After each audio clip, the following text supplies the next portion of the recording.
चुनावी मौसम में हर कोई सियासी दांव खेल रहा है। कोई अपने लोक लुभावन दावे कर रहा है तो कोई लोगों को भावुक कर वोट बैंक को मजबूत करने की कोशिश में है। कांग्रेस उपाध्यक्ष राहुल गांधी लगातार अपने भावुक भाषणों से जनता को लुभाने में जुटे हैं, जिसका सीधा मतलब सियासी माइलेज बनाना है। बड़ा सवाल, क्या राहुल अपने मंसूबों में कामयाब हो पाएंगे और इससे राहुल को हासिल आखिर होगा क्या? विशेष में बात इसी पर।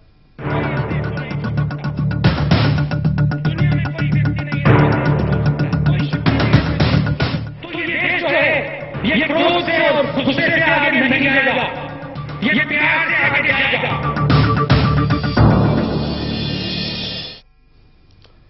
विधानसभा चुनाव को लेकर राहुल लगातार सभाएं कर रहे हैं। सभाओं में जाहिर तौर पर राहुल के निशाने पर होती है बीजेपी।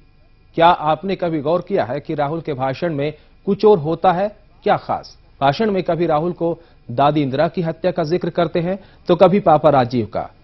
कभी राहुल को बात करते करते मम्मी सोनिया की याद आती है।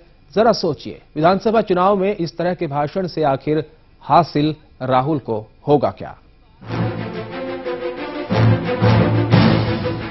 कांग्रेस के युवराज राहुल यूं तो कई बार कई मौकों पर चुप्पी साध लेते हैं, लेकिन जब वो चुनावी सभाओं में जाते हैं और जनता के बीच बैठकर वोट की अपील करते हैं तो उन्हें याद आ जाती है कई इमोशनल बातें।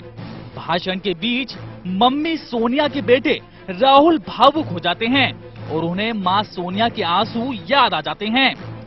वो कहते हैं फूड सिक्योरिटी बिल पर मां वोट नहीं दे पाई, बीमार थी इसलिए रो पड़ी।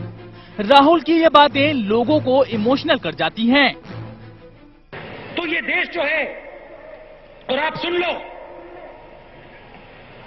ये क्रोध से और गुस्से से आगे नहीं जाएगा, ये प्यार से आगे जाएगा, ये एक साथ आगे जाएगा।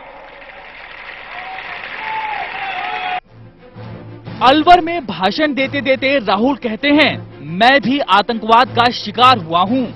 मुझे पिता राजीव की याद आती है, दादी इंदिरा की याद आती है। लोगों के हुजूम में जब राहुल इमोशनल कार्ड खेलते हैं तो जनता उन्हें चुपचाप सुनती रहती है। राहुल जनता के इमोशनल को कैच करते हैं और कहते हैं, पापा और दादी के बाद आतंकवाद का शिकार होने की बारी मेरी है। मुजफ्फरनगर में हिंदू मरे, मुस्लिम मरे, बंबई में मुस्लिम मरे, हिंदू मरे। तब ये दिखे आपको वहां पे? दिखे? एक नहीं दिखा। मगर ये होता क्यों है? क्योंकि आप लोगों को लड़ाते हैं, एक दूसरे से लड़ाते हैं। क्यों लड़ाते हैं? राजनीतिक फायदे के लिए लड़ाते हैं।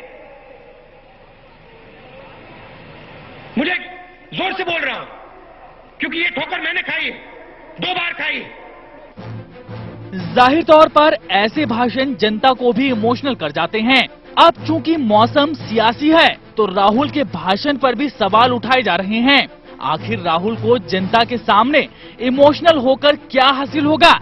विपक्ष तो सवाल उठा रहा है कि क्या राहुल लोगों को भावुक कर अपना वोट बैंक मजबूत कर रहे हैं? मम्मी के आंसुओं का जिक्र, दादी और पापा की मौत का जिक्र राहुल को कितना वोट दिला पाएगी? ये तो विधानसभा के नतीजे ही बताएंगे। बहरहाल राहुल की सभा में जुट रही हजारों की भीड़ देखकर तो यही लगता है कि राहुल काफी सोच समझकर ये चुनावी कार्ड खेल रहे हैं। खबर भारती के लिए ब्यूरो रिपोर्ट।